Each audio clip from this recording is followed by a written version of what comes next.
For myself, I grew up in a Christian home, and I always enjoyed learning the stories of the Bible. But it wasn't until actually different points of suffering that really made me question my foundation.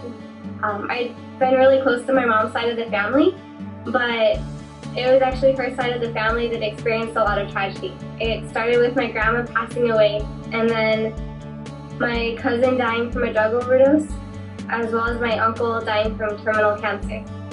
And it was during all of this that I started to ask, where is my foundation? What am I really living for?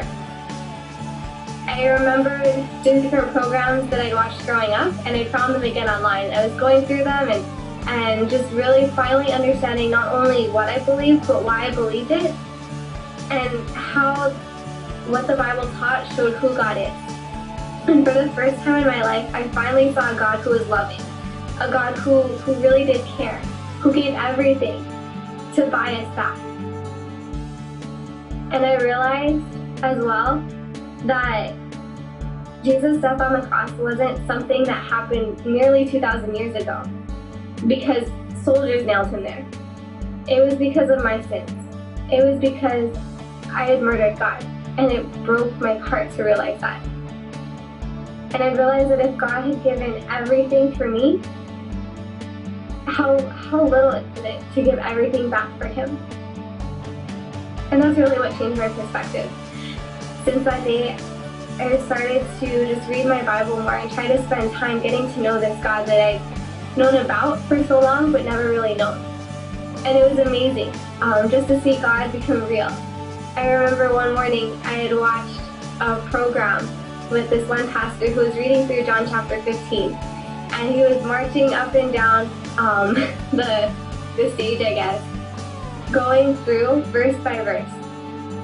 And finally at one point he says, as he's walking one direction, he stops and he looks at the congregation and he says, "What's that next word?" And I'm reading in my Bible and I'm thinking, well, the next word is but. And he says, okay, when you see the word but, you turn around and you walk the other way.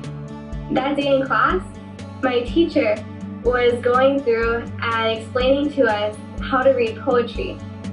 And she's walking up and down the center aisle in the classroom. And as she's walking one direction, she stops. And she says, "Guys, what's that next word?" And in my mind, I'm thinking, no way, this can't be happening. And I look down at my paper and the next word is but. And I'm just like, this cannot be happening. And she looks up and she says, the next word is but. When you see that word, you turn around and you walk the other way.